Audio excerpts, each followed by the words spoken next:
لیکن ان کو گہرا کرنے والے جو ہے وہ افغانستان میں بیٹھے ہیں یا وہ انڈیا کے پیسوں پر یا کسی اور کے پیسوں پر وہ پلتے ہیں اور پاکستان کے اندر آ کر کارروائی کرتے ہیں. آپ کو یاد ہوگا پہلے پروگرام ایک چند پروگرام پہلے ہارون صاحب نے بتایا بھی تھا کہ جو افغانستان کے کچھ علاقے ہیں جہاں پر باقاعدہ یہ لوگ موجود ہیں اور اسی طرح ہمارے اندر بھی ایسے لوگ موجود ہیں جو جن کی بقا اس میں ہے کہ پاکستان کے اندر یہ فساد پھیلتا رہے اور اس فساد کو روکنے کی جب بھی ہم کوشش کرتے ہیں تو آپ دیکھتے ہیں کہ اس کا کہیں اور اثرات نظر آتے ہیں.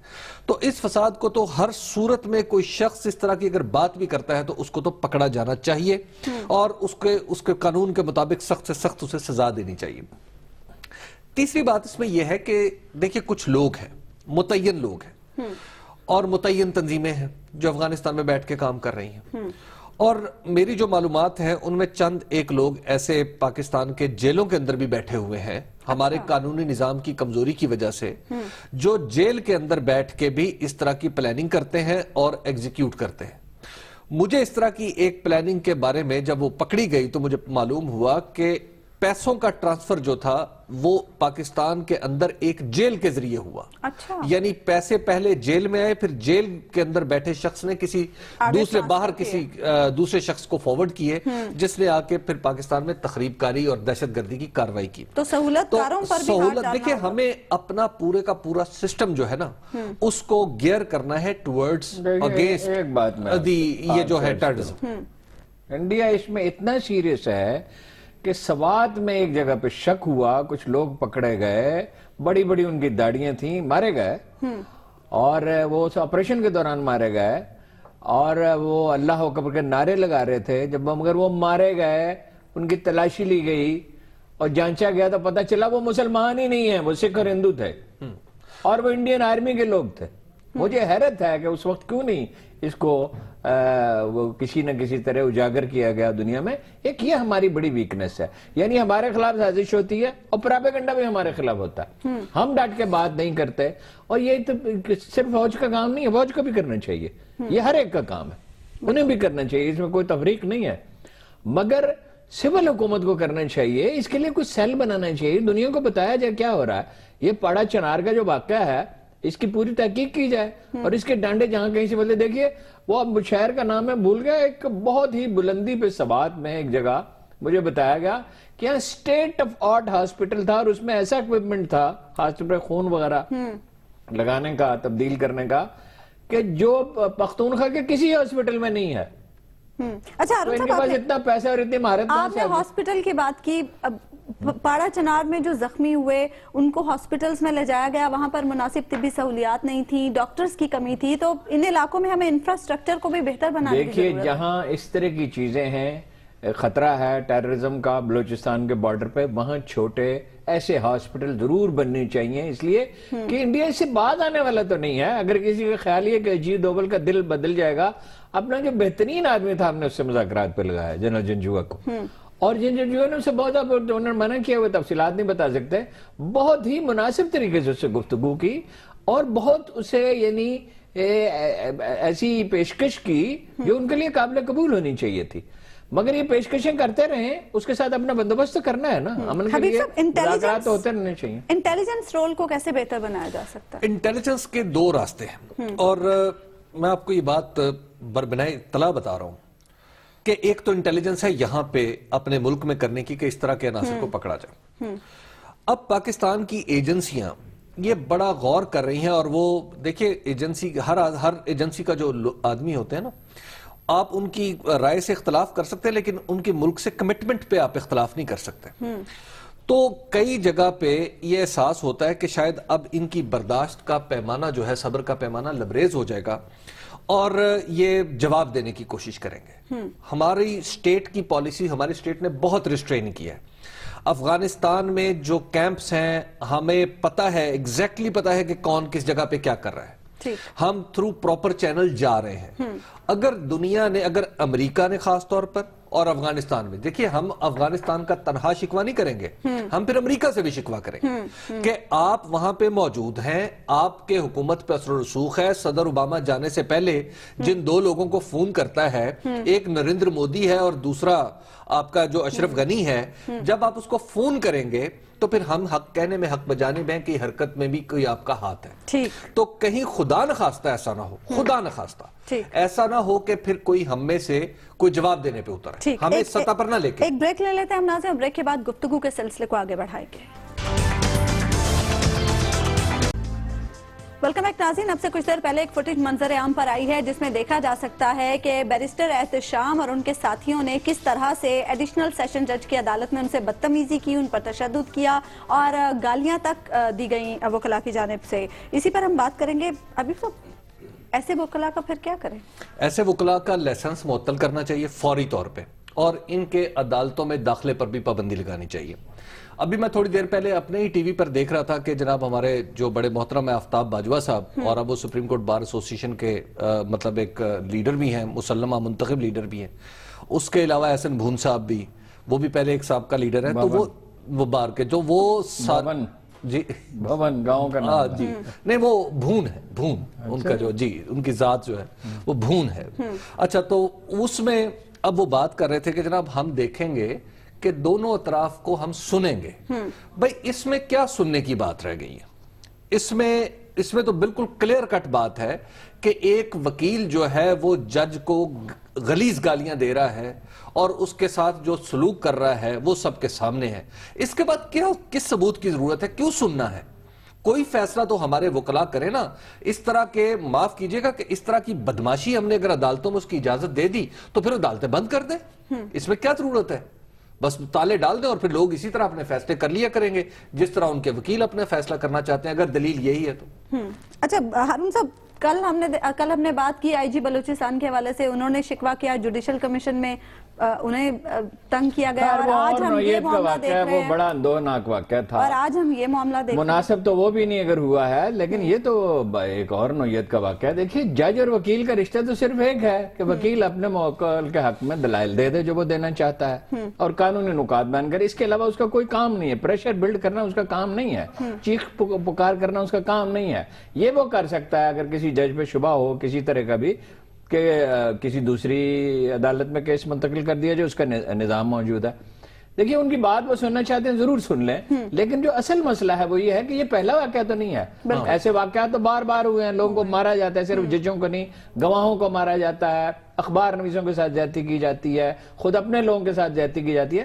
تو اس کو سیریسلی لینا چاہیے بار ایسوسی ایشن کو. اس کے لیے وکیل گردی کی اصطلاح ہی ہے. کوئی اپنی کمیونٹی کی عزت کی ان لوگوں کو فکر ہونی چاہیے.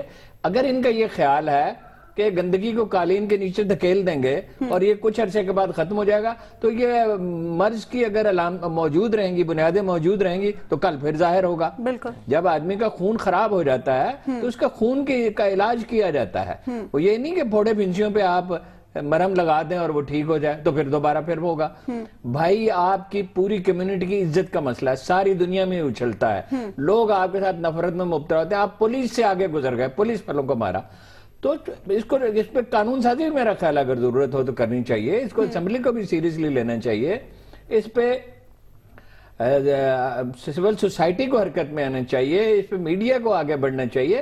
یہ تو سلسلہ اس طرح نہیں چل سکتا. عدالتیں تو کام ہی نہیں کر سکتی. اگر آپ پہلے عدالت نے ایک نوٹس لیا, آپ کو یاد ہوگا پچھلے کیس میں جب وہ بھی لاہور بار میں ہی ہوا تھا, اس کیس میں عدالت نے ان وکیل صاحب کا لائسنس جو ہے وہ قانونی فیصلے کے ذریعے نہیں, اپنے ایڈمنسٹریٹو اختیارات کے ذریعے ان کا لائسنس معطل کیا. تو کیا ہوا, پوری کی پوری جو پاکستان بار کونسل ہے وہ کھڑی ہو گئی اور جناب انہوں نے کہا جی چیف جسٹس صاحب استعفیٰ دیں, ایک پوری قرارداد لے آئے, وہ قرارداد لے آئے. مطلب آپ تصور کریں کہ ہم نے اپنا نظام انصاف جو ہے وہ کس قسم کے لوگوں کے ہاتھ میں ہے. ہمیں وکیل ہمارے بھائی ہیں, پروفیشنلز ہیں, انہیں پروفیشنلزم کا ثبوت دینا چاہیے. نہیں, وہ سارے وکیل تو ایسے نہیں, آبویسلی جو جرائم پیشہ ہیں اور جو فتنہ پرداز ہیں جو اس کا تعین کریں, ٹھیک طرح سے تعین کریں, کسی ایک واقعے پہ, کسی ایک بات پہ اور سنی سنائی پہ نہیں, اس کو جانچیں, اس کا جائزہ لیں اور ایک دیر پا مرض ہے اس کا مستقل علاج تلاش کریں. ٹھیک ہے, ایک بریک لے لیتے ہیں ناظرین, اور بریک کے بعد گفتگو کے اس سلسلے کو ہم آگے بڑھائیں گے.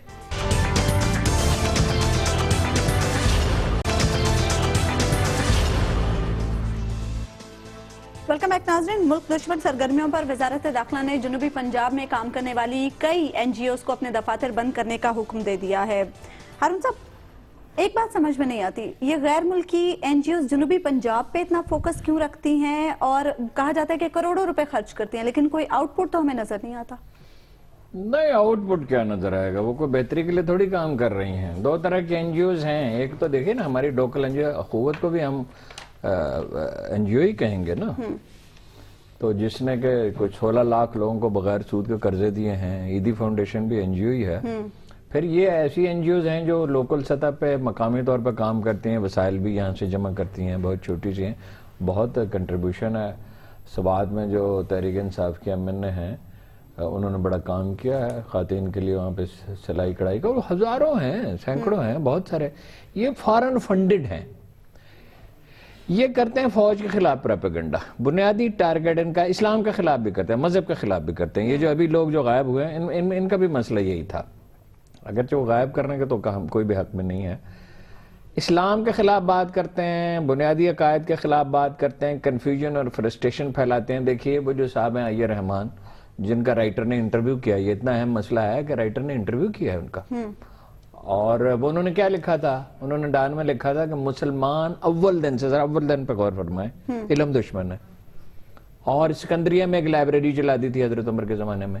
اچھا، وہ ڈیبیٹ پچھلی صدی میں ہوئی، وہ ختم ہو گئی.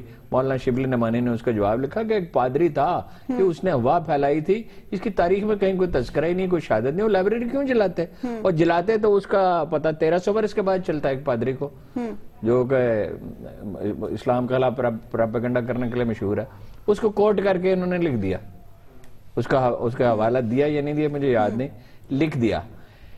یہ ابھی ان کا بیان آیا ہے، ابھی عاصمہ جہانگیر کا بیان آئے گا. اس طرح کی باتیں وہ کرتے ہیں، میں دہرا نہیں سکتا. اور وہ مشہور ہے، وہ جو ادارہ ہے جس پہ پابندی لگی، جو مشہور ہے. یہ ایک دوسرے کی تقریبات میں جاتے ہیں. یہ کمیونٹی بن گئی. یہ امریکی پلان ہے، یورپ سے پیسے آتے ہیں، لیکن جنرلی اٹ از بلیوڈ کہ سی آئی اے یہ پیسے دیتی ہے.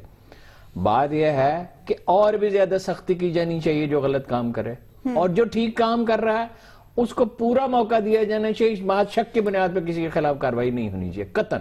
اس کا ایویڈنس ہونا چاہیے.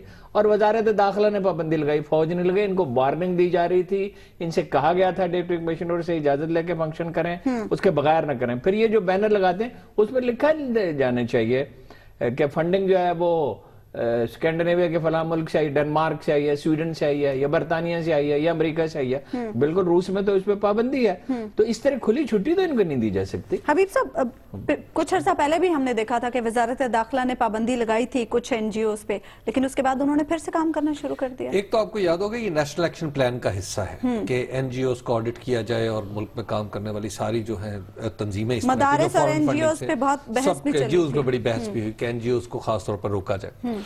دوسرا ہے کہ جو ہماری پی ایم ایل این کی گورنمنٹ ہے نا، اس کے اندر جتنے بھی لوگ ہیں موسٹلی این جی اوز کے کوئی ان کے ساتھ اچھی نہیں ہے. یعنی جب آپ کو یاد ہوگا 90s میں بھی جب نواز شریف اس وقت چیف منسٹر تھے، نہیں معاف کیجیے گا، اس وقت پرائم منسٹر تھے، تو اس وقت بھی این جی اوز کے خلاف کارروائی شروع ہو گئی تھی یہاں پر پنجاب کے اندر. اور اس میں بھی این جی اوز کے خلاف بڑا واویلا ہوا تھا اور بڑی بات تھی. دیکھیے کچھ تو باتیں فیکٹ ہیں کہ مثال کے طور پہ U S A I D جو یہاں پر کام کرتی ہے، وہ ایک سرکاری نیم سرکاری تنظیم ہے، حکومت سے، امریکن حکومت سے پیسہ لیتی ہے اور پاکستان کے این جی اوز کے ذریعے وہ پاکستان کے این جی اوز کو فراہم کرتی ہے پیسہ، اور وہ بڑے ٹرانسپیرنٹ انداز میں پیسہ جاتا ہے.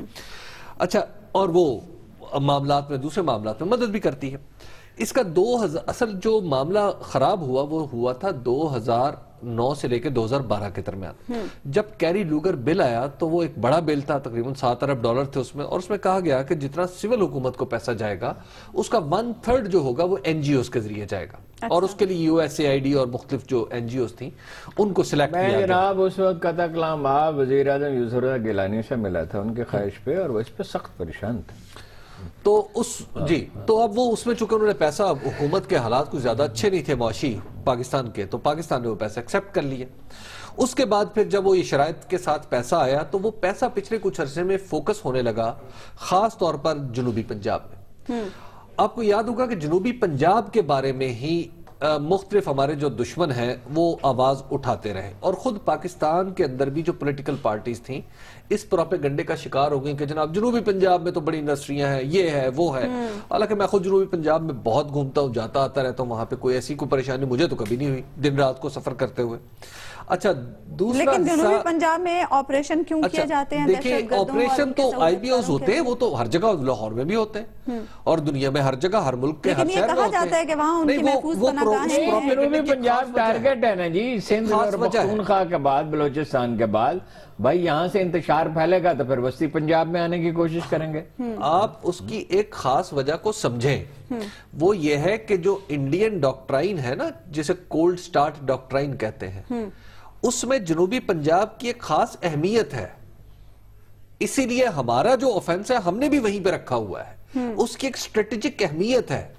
وہاں پہ دونوں اطراف سے فوجوں کا پھیلاؤ، ہماری تنصیبات اور یہ جو بڑی بڑی تنظیمیں وہاں پہ کام کرتی ہیں، ان کے لوگ دانستہ یا نادانستہ طور پر ان کے لوگ جاسوسی بھی کرتے ہیں، وہ جاسوسی نما سرگرمیاں کرتے ہیں، تو اس لیے ان این جی اوز کو ظاہر ہے بہت کلوزلی واچ کرنا چاہیے۔ اور میرا خیال یہ ہے جو اس تجربے کے بعد کہ ہمیں اب این جی اوز کے لیے علاقہ اور اس کی ورک فورس متعین کر دینی چاہیے، ہمیں کھلا رن نہیں دینا اچھا جی چاہیے۔ ایک بات اور آپ کو بتاؤں، یہ میں نے کنفرم کیا سویر، اس میں احمدی قادیانی بہت بڑی تعداد میں شامل ہے، ان میں سے بعض این جی اوز۔ اچھا وہ تو خیر ارن صاحب ہوتا ہی ہے، پھر ہر نہیں بڑی تعداد میں یہ جنوبی پنجاب میں، یہ کنفرم میں آپ کو بتا رہا ہوں، میں سنی سنائی نہیں بتا رہا، میں ان لوگوں سے میں نے پوچھا ہے جو جن کا ان کے ساتھ واسطہ ہے۔ ہماری جو این جی اوز ہیں اس میں مختلف مذاہب کی جو خاص طور پہ این جی اوز ہیں، بہت سارے زیادہ ہے نا جی، بہت تعداد ان کی بہت جو زیادہ، جیسے وہ ایک سیلویشن آرمی ہے اور اس طرح کی این جی اوز ہیں۔ گزارا یہ ہے کہ ان کی اگر 1% پاپولیشن ہے فرض کیجئے، اور اگر 3% نہ ہو کسی میں، تو یہ تو کوئی تعجب کی بات نہیں ہونی چاہیے، شاید وہ زیادہ تعلیم یافتہ ہوں، شاید اس علاقے میں کچھ ان کی آبادی زیادہ ہو، لیکن اگر وہ تعداد کسی جگہ 30 40 50 70% تک ہو تو کیا یہ الارمنگ بات نہیں ہے؟ ہاں ظاہر ہے وہ اس میں کچھ سوچنا تو چاہیے کہ کہیں، اور اگر وہ کھلے طریقے سے کام کر رہے ہیں اپنی کو مذہبی تنظیم کے لیے تو یہ تو ان کا حق ہے، لیکن میرا خیال ہے کہ اس طرح کی جو اہم ترین بات ہے کہ ہمیں ان پہ نظر رکھنی چاہیے اور اپنی کمیونٹی کے لیے اگر کام کریں۔ نگرانی کے لیے قانون ہے کوئی؟ دیکھیں نگرانی کے لیے ہمارے قوانین ہیں، قوانین سے زیادہ ہمیں ول چاہیے، اور پی ایم ایل این کی گورنمنٹ میں وہ ول نظر آتی ہے، اس سے پہلے پیپلز پارٹی کی گورنمنٹ میں وہ ول کم نظر آتی ہے، کیونکہ پیپلز پارٹی کے بہت سے سرکردگان جو ہیں وہ خود این جی اوز چلاتے ہیں، اور اس سے پہلے جو جنرل پرویز مشرف صاحب کا دور تھا اس میں تو این جی اوز کی ایسی بنی ہوئی تھی کہ جناب بڑے بڑے لوگ جو تھے وہ بڑے بڑے افسروں کی بیگمات، خود بڑے بڑے افسروں کے باپ بھائی بہنیں، وہ ایک ویسے فیشن آپ تھا کے جو NGOs ایک مشیر خارجہ ان کی ایک بیگم بھی چلاتی جی، تو ان کی اب این جی اوز جو ہیں وہ سب کے سب اس وقت اس زمانے میں تو بہت عروج تھا، لیکن اب میرا خیال ہے کہ اب بڑی خاصی حد تک معاملہ ٹھیک ہو جائے گا انشاءاللہ، اور کیوں اس کی وجہ یہ ہے کہ پنجاب میں تو اب ان کا باقاعدہ ڈیٹا بیس بھی بن گیا، ان تمام وہ ہنڈرڈز میں ہیں وہ ڈیٹا بیس کے، اس کے پیسے کہاں سے آ رہے ہیں۔ اچھا پنجاب میں تو ہو گیا، باقی صوبوں میں کیسے؟ باقی صوبوں میں تو دیکھیے بلوچستان میں تو این جی او چلانا بہت مشکل ہے، وہاں کے جو سیکیورٹی حالات ہیں وہاں پہ اتنا آرام سے اور نہیں، یہ انسانی حقوق والے یہ بارڈر ایریا میں بڑا کام کرتے ہیں، انہوں نے دفاتر بنائے ہوئے ہیں، وہ بارڈر ایریا میں کیا ان کا مسئلہ ہے؟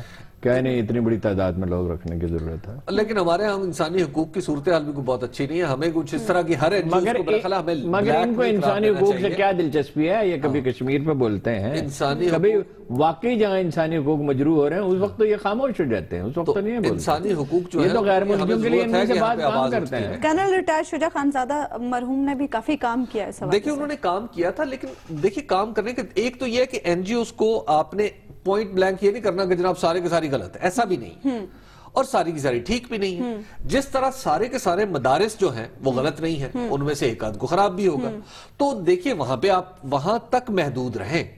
دنیا کو یہ جو این جی او کا سلسلہ ہے نا، یہ بڑے انٹریکیٹ ہے، بڑا پیچیدہ ہے، یہ اتنا سادہ نظام نہیں ہے۔ حکومتیں دنیا آپ جس طرح کا ملک ہیں اور جس طرح کے آپ کے دنیا کے ساتھ ریلیشن ہے، آپ کو چاہیے کہ لوگ آپ کے ہاں کام کریں، ضرور کام کریں نا جی۔ کون یہ کہتا ہے کہ بھئی سب پہ پابندی لگا دی جائے؟ جو مجرم ہے اس پہ پابندی لگائی جائے۔ یہ جو چیخو پکار کر رہے ہیں، یہ کسی این جی او کا نام بتائیں کہ فلاں این جی او بہت اچھی تھی اور اس کے ساتھ بڑی زیادتی کی گئی ہے، تو میڈیا اس کو دیکھے گا، اگر زیادتی کی گئی ہوگی تو اس پہ احتجاج میں ان کے ساتھ شامل ہو جائے گا۔ ایک بریک لے لیتے ہیں ہم ناظرین، اور بریک کے بعد گفتگو کے اس سلسلے کو ہم آگے بڑھائیں گے۔